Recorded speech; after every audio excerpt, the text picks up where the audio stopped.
Hello friends, welcome to Gate Excellence. अपन बात कर रहे थे नेटवर्क थ्योरी और अपन लास्ट लेक्चर में कंप्लीट किया था टू पोर्ट नेटवर्क। और आज अपन स्टार्ट करने वाले हैं नेटवर्क थ्योरम्स, जो कि मोस्ट इंपॉर्टेंट टॉपिक है for the GATE exam.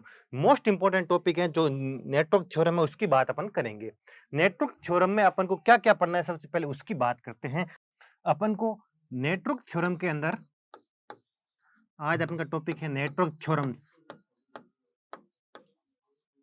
Network theorems के अंदर सबसे पहले अपन को पढ़ना है अपन एक लीनियर नेटवर्क क्या होता है, लीनियर सर्किट अपन अपन कैसे फाइंड आउट करेंगे कि गिवन सर्किट लीनियर सर्किट है या नहीं है, एक लीनियर सर्किट की पहचान कैसे करेंगे उसकी बात करेंगे। फिर अपन बात करेंगे, अपन की फर्स्ट थ्योरम आ जाएगी सुपर पोजिशन थ्योरम की बात करेंगे। किसकी बात करेंगे? सुपर पोजिशन थ्योरम की बात करेंगे। और super position theorem only for linear circuit के लिए ही एप्लीकेबल है, उसकी बात अपन आगे जाके करेंगे। इसके बाद में अपन बात करेंगे नॉर्टन एंड थेवेनिस थ्योरम। क्या?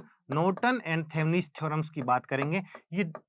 ये दोनों थ्योरम अपन एक साथ ही पढ़ेंगे, क्योंकि ये एक साथ ही पढ़नी चाहिए दोनों थ्योरम। ये एक साथ ही पढ़ेंगे, कुछ नहीं। नॉर्टन और थेवेनिन थ्योरम एक दूसरे का सोर्स ट्रांसफॉर्मेशन ही है, तो ये अपन दोनों एक साथ पढ़ेंगे, Norton and Thevenin theorem. First पढ़ेंगे सुपरपोजिशन थ्योरम और थर्ड थ्योरम पढ़ेंगे अपन मैक्सिमम पावर ट्रांसफॉर्म थ्योरम। क्या? Maximum power transform theorem.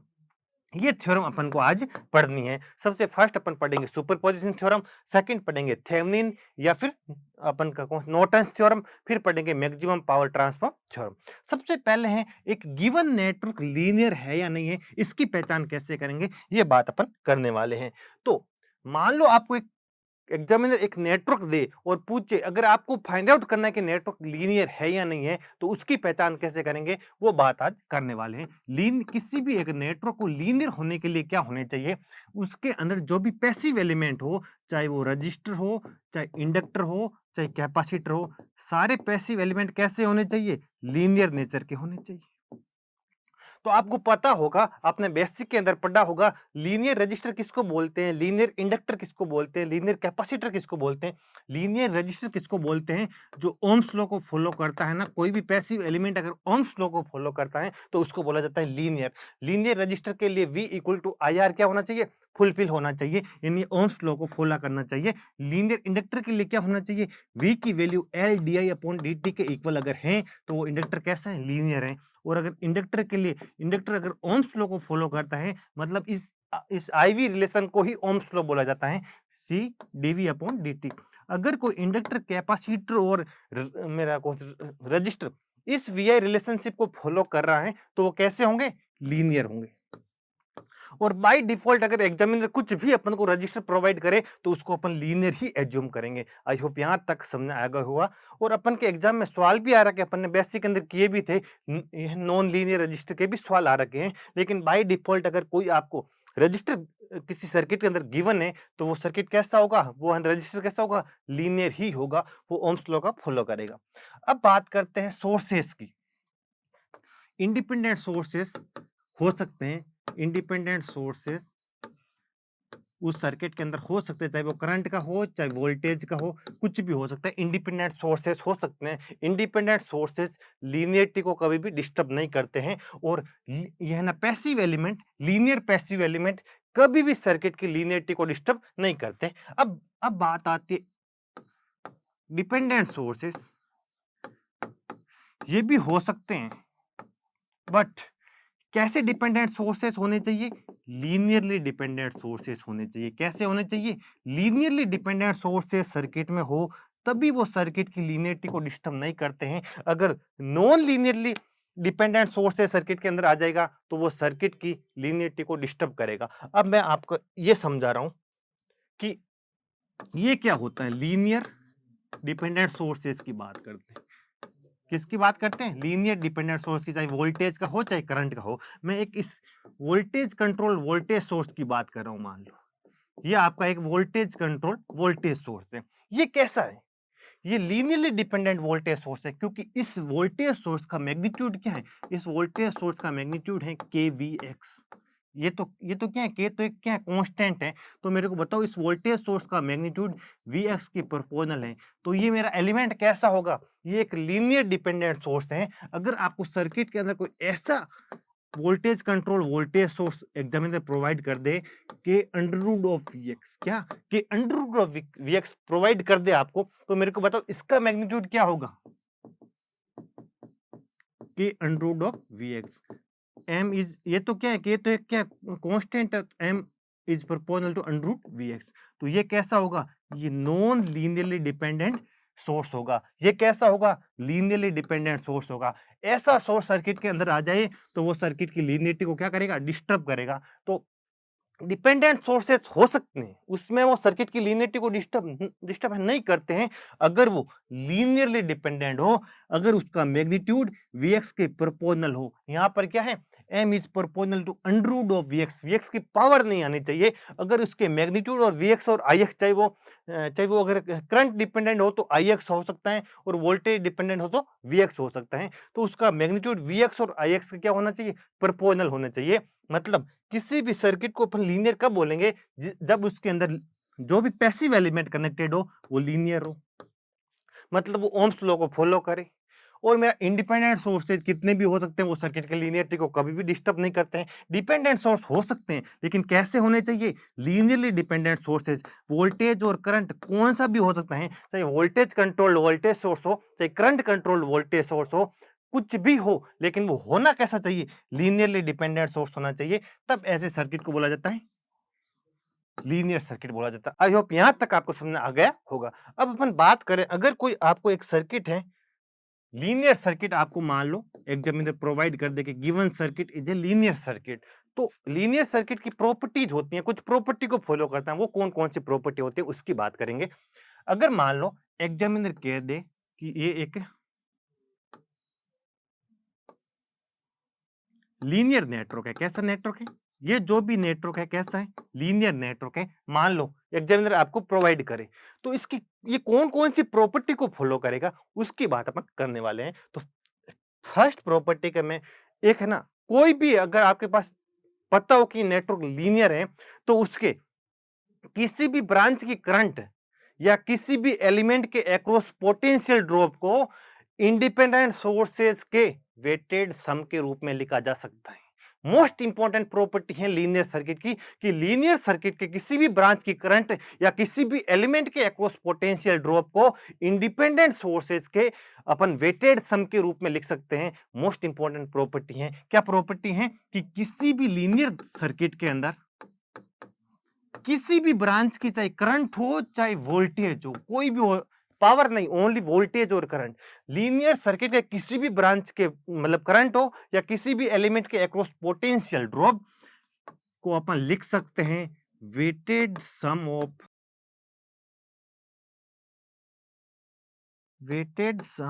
Independent sources. क्या लिख सकते हैं? Weighted sum of independent. इस पे सवाल आ रखे हैं, गेट में भी आ रखा है कि किस, अगर कोई सर्किट लीनियर है तो उसके किसी भी ब्रांच के करंट या किसी भी एलिमेंट के अक्रॉस पोटेंशियल ड्रॉप को अपन weighted sum of independent sources लिख सकते हैं। कैसे लिख सकते हैं इसकी बात मैं अब कर रहा हूं। मान लो आपको एक एग्जामिनर एक ऐसा क्वेश्चन प्रोवाइड कर दे,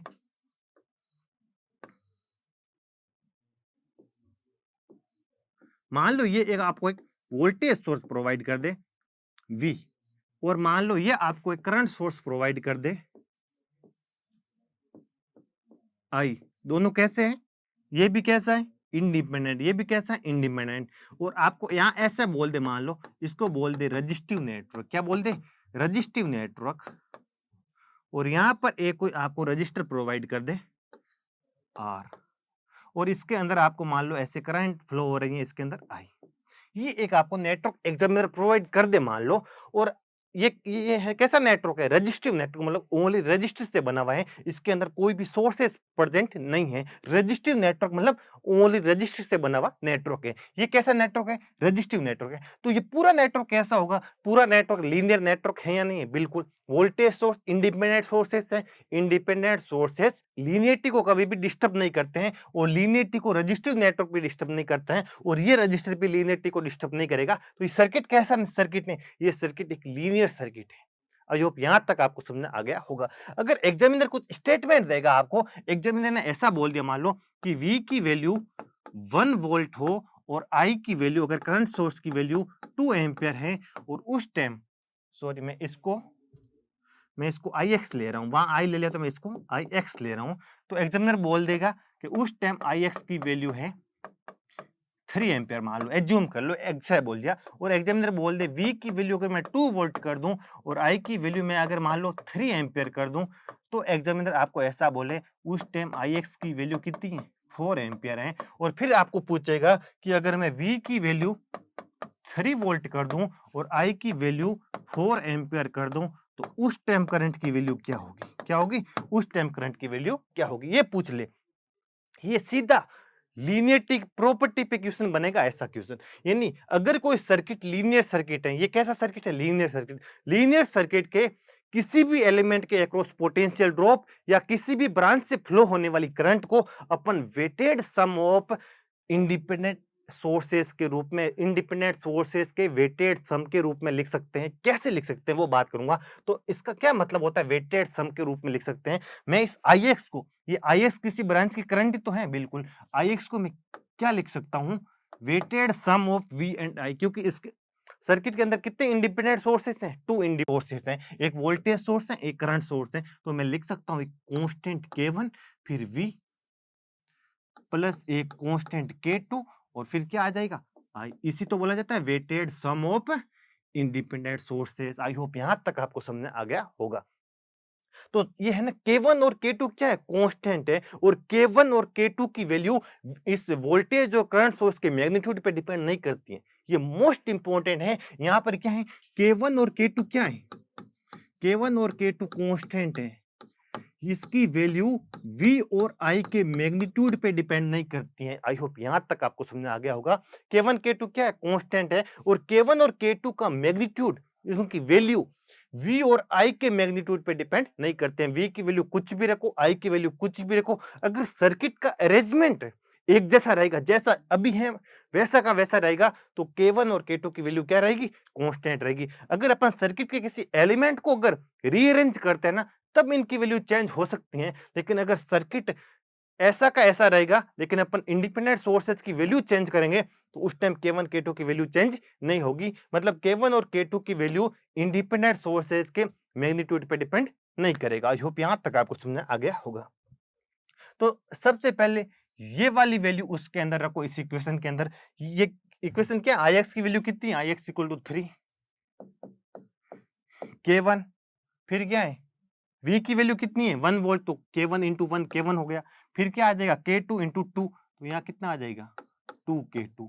एक इक्वेशन मेरे पास ये बन गई। फिर सेकंड इक्वेशन उसके अंदर पुट करो, IX की वैल्यू कितनी है 4 एम्पियर। फिर देखो K1 की जगह K1, यहाँ पर V की वैल्यू कितनी है 2, तो कितना कितना आ जाएगा 2K2 K1 प्लस I की वैल्यू कितनी है 3, तो यहाँ कितना इसके अंदर रखूंगा कितना आ जाएगा 3K2। ये इक्वेशन क्या बन जाएगी 2। अब देखो दो इक्वेशन है, दो अननोन है, आप है ना K1 और K2 की वैल्यू आराम से निकाल सकते हो।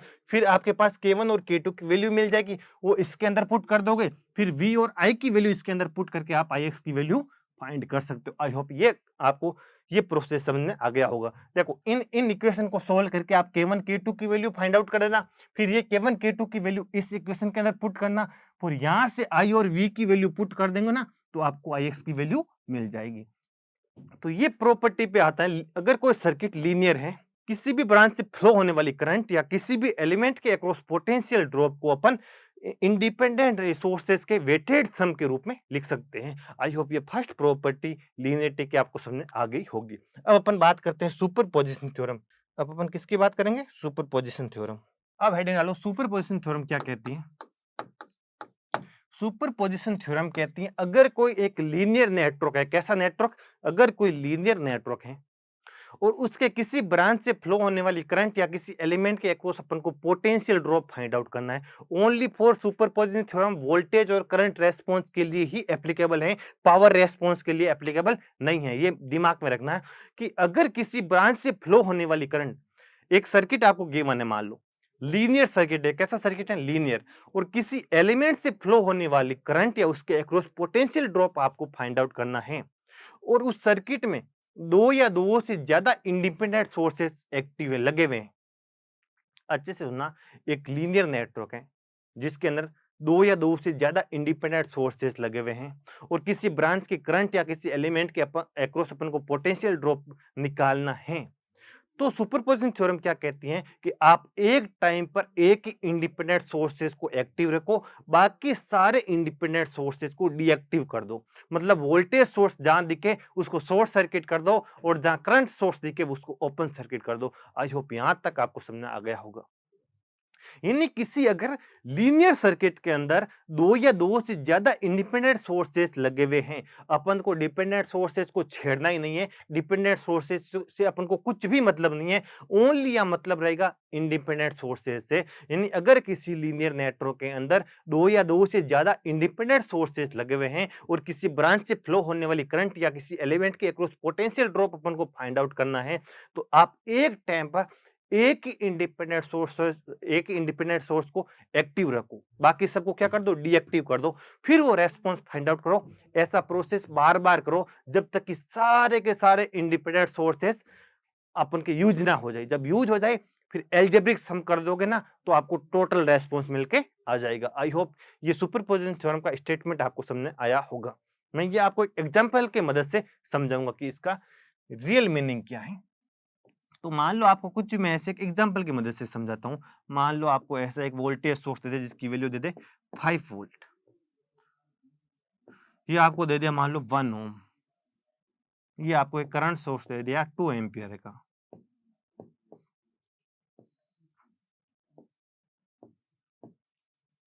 ये आपको एक दे दिया 2 ओम का। ये आपको एक दे दिया 3 ओम। और ऐसे एक कोई एक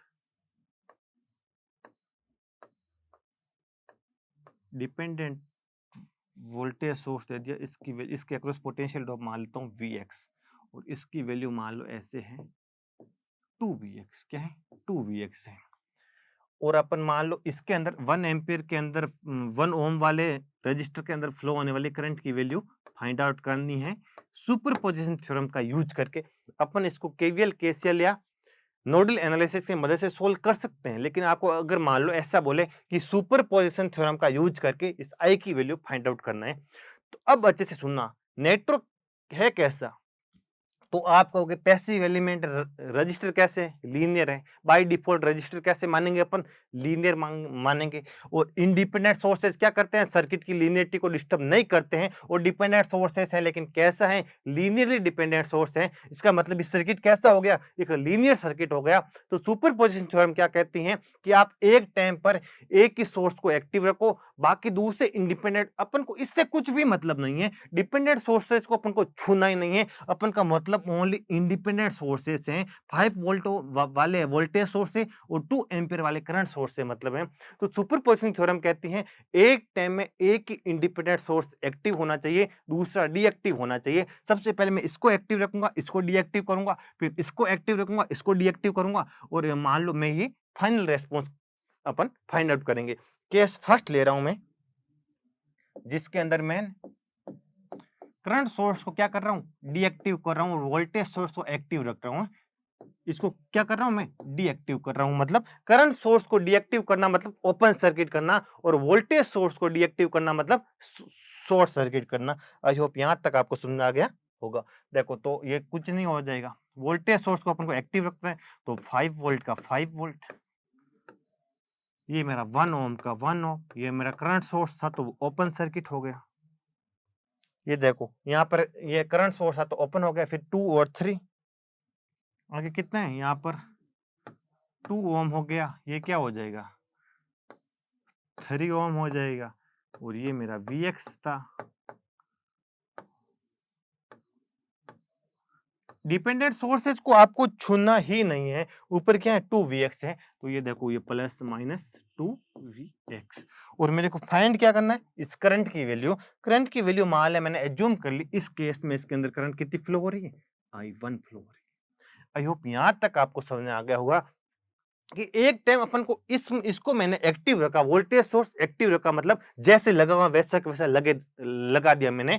करंट सोर्स को क्या कर दिया, डीएक्टिव करना। डीएक्टिव मतलब करंट सोर्स को डीएक्टिव करना, मतलब उसको ओपन सर्किट करना। मैंने यहाँ से हटा दिया, ओपन सर्किट कर दिया। अब कुछ नहीं, अपन को नोडल एनालिसिस की मदद से I1 की वैल्यू फाइंड आउट करनी है। मान लो मैंने नोडल एनालिसिस की मदद से I1 की वैल्यू फाइंड आउट कर दी है। ये मेरा केस नंबर 1 है। अब मैं ले रहा हूँ केस नंबर 2, जिसके अंदर मेरे को क्या करना है, करंट सोर्स को तो एक्टिव रखना है, लेकिन वोल्टेज सोर्स को क्या करना है, डीएक्टिव करना है। तो वोल्टेज सोर्स को डीएक्टिव करूंगा तो क्या करूंगा, वोल्टेज सोर्स जहां लगा उसको क्या करूंगा, शॉर्ट सर्किट करूंगा।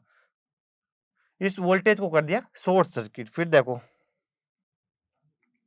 ये मेरा क्या था, 1 ओम का 1 ओम, ये मेरा 2 ओम का 2 ओम, ये मेरा 3 ओम का 3 ओम, ये मेरा करंट सोर्स था 2 एम्पियर, ये मेरा क्या था, Vx था।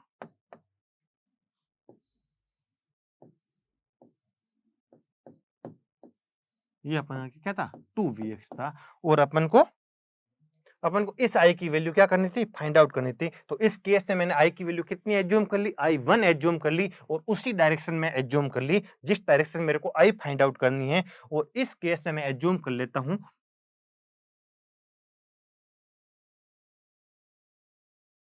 और इस केस में मैं इस करंट को फाइंड आउट कर ली। मान लो एज्यूम कर ली, I2 एज्यूम कर ली, कितनी, उसी डायरेक्शन में मेरे को है, जिस डायरेक्शन में I की वैल्यू फाइंड आउट करनी है उसी डायरेक्शन में I1 एज्यूम कर ली, उसी डायरेक्शन में इस केस में I2 एज्यूम कर ली, और मैंने मान लो नोडल एनालिसिस यूज करके I2 की वैल्यू भी फाइंड आउट मान लो मैंने कर ली। अब क्या कहता है, अब अपना कहता है सुपरपोजिशन थ्योरम कि नेट जो करंट मेरे को फाइंड आउट करनी थी ना, इस I की वैल्यू, इस I की वैल्यू क्या हो जाएगी, I1 प्लस I2 के इक्वल हो जाएगी। किसके इक्वल हो जाएगी, I1 प्लस I2 के इक्वल हो जाएगी। ये इस थ्योरम को बोला जाता है सुपरपोजिशन थ्योरम। सुपरपोजिशन थ्योरम का स्टेटमेंट क्या है, किसी भी लीनियर सर्किट के अंदर किसी भी ब्रांच का वोल्टेज या करंट रेस्पॉन्स अगर आपको कैलकुलेट करना है, अगर सर्किट के अंदर दो या दो से ज्यादा इंडिपेंडेंट सोर्सेस लगे हुए हैं, तो एक टाइम पर एक ही सोर्स को एक्टिव रखो और उस रेस्पॉन्स को कैलकुलेट करो। दूसरे टाइम दूसरे सोर्स को एक्टिव रखो, उस फिर रेस्पॉन्स को कैलकुलेट करो, और टोटल रेस्पॉन्स क्या हो जाएगा, उन सारे रेस्पॉन्स का सम हो जाएगा, एल्जेब्रिक सम हो जाएगा। आई होप यहां तक आपको समझ में आया होगा। तो ये अपनी सुपरपोजिशन थ्योरम होती हैं कंप्लीट। और इसके अपन बहुत सारे न्यूमेरिकल करेंगे, ऑल प्रीवियस ईयर क्वेश्चन करेंगे। जब मैं अब जैसे ये अपना टॉपिक खत्म होगा, मैं सारे के सारे प्रीवियस ईयर लेके आऊंगा सुपरपोजिशन थ्योरम के। यहाँ पर आपको ओनली इसका फंडा समझना कि सुपरपोजिशन थ्योरम यूज कहाँ होती है, सर्किट को अपन कैसे देखते हैं कि सर्किट लीनियर है या नहीं है, लीनियरिटी प्रॉपर्टी क्या होती है, उसका क्या मतलब होता है, सुपरपोजिशन थ्योरम कैसे यूज करते हैं। सुपरपोजिशन थ्योरम में डिपेंडेंट सोर्सेज को नहीं छूते हैं, ओनली इंडिपेंडेंट सोर्सेज पे हैं। एक टाइम एक इंडिपेंडेंट सोर्सेज क्या होना चाहिए, एक्टिव होना चाहिए। ये सारी बातें बेसिक आपका क्लियर हो जाएगा, और सारे प्रीवियस 15 ईयर के सारे क्वेश्चन मैं 1-2 क्लास के बाद में आपको पूरे करूंगा। तो इस लेक्चर के लिए इतना ही। तो थैंक यू सो मच।